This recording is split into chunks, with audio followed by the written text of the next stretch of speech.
তোমার রয়ের সাথে তুমি একেবারে স্পেসিফিক অভিযোগ রয়েছে। আব্দুল্লাহ আরেফ 2 লাখ টাকা নেয় আর 6 শতক জমি লেহে নেয়। সে বড় অফিসার, তার সঙ্গে পাল্লাপাল্লির দরকার না। আমার টাকাটা ফেরত দিলে, আমার জমিটুকু ফেরত দিলে আমি এতেই খুশি। তার মনুষ্যত্ব এত খারাপ যে সে আমার এলাকার এমন কোনো ব্যক্তি নেই যে যারা বিএনপি পন্থী জামাতপন্থী তাদের নামে মনে করেন যে মামলা করে তারা ভয়তে গ্রামে আসতে পারে নাই।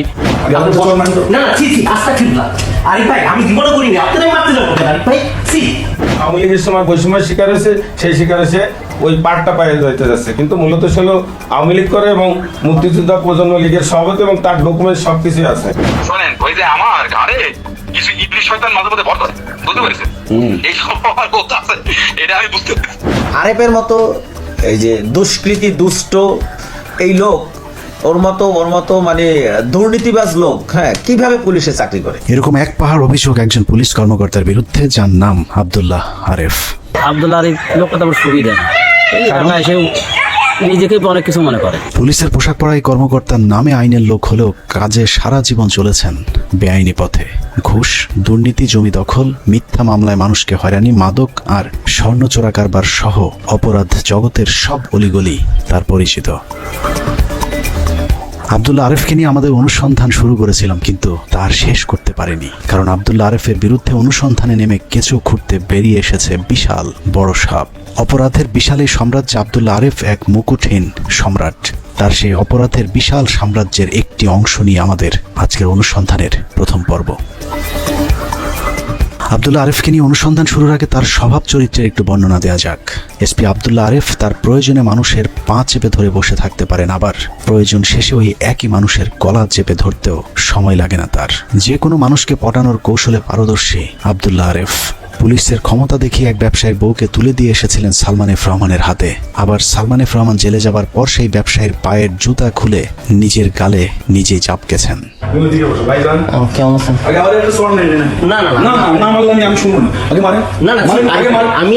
আমার শিক্ষা আমার আপনি বসেন, আপনার সাথে কথা বলবো ভাই। আপনি এগুলা করেন না ভাই, আরিফ ভাই এগুলা করেন না। না আস্থা ঠিক না আরিফ ভাই, আমি জীবনে করিনি, আপনারাই মারতে যাবো কেন আরিফ ভাই? আপনি কি করেন? আপনি বসেন তো। 5 তারিখ ছাত্র জনতার অভ্যুত্থানের পর যে 2-4 জন পুলিশ কর্মকর্তার বাড়িতে হামলা হয়েছে, তার মধ্যে আব্দুল্লাহ আরেফ একজন। গেল 15 বছরে নিজের গ্রামের মানুষের উপর এত অত্যাচার করেছেন যে 5 আগস্টের পর মায়ের নামে করা গ্রামের স্কুল থেকে তার মায়ের নামটিও উপড়ে ফেলেছেন আব্দুল্লাহ আরেফের গ্রামের মানুষ। আওয়ামী লীগের কট্টর সমর্থক হয়ে 5 আগস্টের পর পালিয়ে গিয়েছিলেন। মাস 3 পালিয়ে থেকে ফিরে এসেছেন বিএনপি জামায়াতের সমর্থক হয়ে।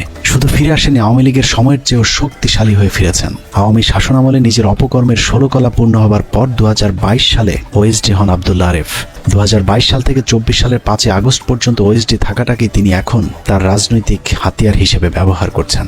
আমাকে দীর্ঘদিন ধরে হাসিনা সরকার আমাকে ওএসডি করে রেখেছে এবং আমাকে চাকরিচ্যুত করার পায়তারা করেছে, এবং হারুন এবং এই টাইপের কিছু পুলিশ, ক্রিমিনাল পুলিশ দিয়ে সে এই পুলিশ বাহিনীকে নষ্ট করে ফেলেছে। এই হাতিয়ার ব্যবহার করে চাকরি ফিরে পেয়েছেন, সেই সাথে দাবি করছেন বিএনপি জামাত হবার কারণেই নাকি তিনি আওয়ামী লীগের সময় বঞ্চনার শিকার হয়েছিলেন। চলুন দেখা যাক 2022 সাল থেকে 2024 সাল পর্যন্ত 2 বছর কেন ওএসডি হয়েছিলেন আব্দুল্লাহ আরেফ।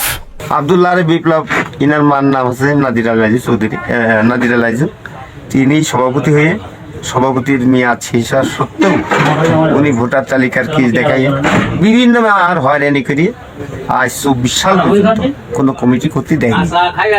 উনি উদ্যোগপতি আজ সভাপতি আছে। উনি আওয়ামী লীগের লোক, সেই আওয়ামী লীগের প্রভাব খাটিয়ে উনি যাইছে তাই করেছে। আব্দুল্লাহ আরেফ মানুষ হিসাবে কেমন সেটা জানতে প্রথমেই তার পরিবারের সাথে কথা বলেছিলাম। হঠাৎ বাড়ি থেকে খবর পেলাম যে আমার বাড়ি এবং আমার আমবাগান সব আমার ভাতিজা দখল করে নিয়েছে এবং এক রাতের ভিতরে দেয়াল গড়ে ফেলেছে।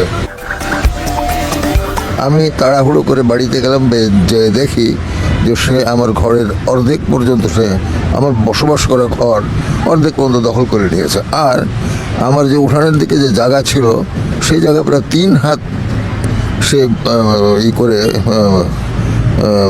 দখল করে সেখানে সে বিল্ডিং পর্যন্ত করে ফেলেছে আর কি। ফয়জুল কবির আব্দুল্লাহ আরেফের আপন চাচা। এই চাচাই তাকে কোলে পিঠে করে মানুষ করেছেন, অথচ পুলিশে চাকরি পাবার পর সেই চাচার বসত ভিটা পর্যন্ত দখল করে নিয়েছিলেন আব্দুল্লাহ আরেফ। তুমি রয়ের কাছে আমাদের অনেক গোপন তথ্য তুমি প্রকাশ করেছো এই এর মাধ্যমে আর কি, সেগুলো বললাম যে একেবারে স্পেসিফিক্যালি এটা উল্লেখ করেছে আর কি, যে রয়ের কাছে আমাদের গোপন অভিযোগ তথ্য প্রকাশ করেছে। এ তো সন্দেহের বসে এরকম কোনো মানুষের বিরুদ্ধে যদি সন্দেহ হয় তাহলে তো চাকরিতে থাকা উচিত নয়, আর এটা তো একেবারে প্রমাণিত জিনিস, তারপরেও তার চাকরিটা রয়েছে। আব্দুল্লাহ আরেফের জমি দখলের একটি অভিনব কৌশল আছে। আরেফ যেখানেই জমি দখল করেন সেখানেই নিজের মা অথবা বাবার নামে একটি নাম ফলক বসিয়ে দেন। তার চাচার বসত ভিটার ক্ষেত্রেও তাই করা হয়েছে। রাতের আধারে পুলিশ পাহারায় তার মায়ের নাম ফলক বসানোর সময় চাচা ফয়জুল কবির বাধা দিয়েছিলেন, কিন্তু লাভ হয়নি। উল্টো মিথ্যা মামলা ঘাড়ে নিয়ে জীবনের শেষ দিনগুলো কাটাচ্ছেন আব্দুল্লাহ আরেফের আপন চাচা। ওর সম্পর্কে আমার ব্যক্তিগত ধারণা হলো এই যে ও এমন একজন মানুষ যে দুনিয়ায় এমন কোনো অপকর্ম নাই যে নিজের স্বার্থের জন্য করতে পারে না। আব্দুল্লাহ আরেফের কারণে গেল 15 বছর নিজের বাড়িতে ঘুমাতে পারেননি তার আরেক চাচা ইরফান আহমেদ লিটু। তার অপরাধ ছিল তিনি বিএনপির রাজনীতির সাথে জড়িত। আব্দুল্লাহ আরেফ এসপি, সে 20 BCS চাকরি হওয়ার পরেই সে প্রথম থেকেই সে অনৈতিক কর্মকাণ্ডে লিপ্ত হয়ে যায় এবং এলাকার কিছু মাদক ব্যবসায়ী এবং কিছু ক্রিমিনাল লোক তাদের মাধ্যমে সে অবৈধ নিয়োগ বাণিজ্য এবং মাদক ব্যবসার সাথে জড়িত হয়ে যায়।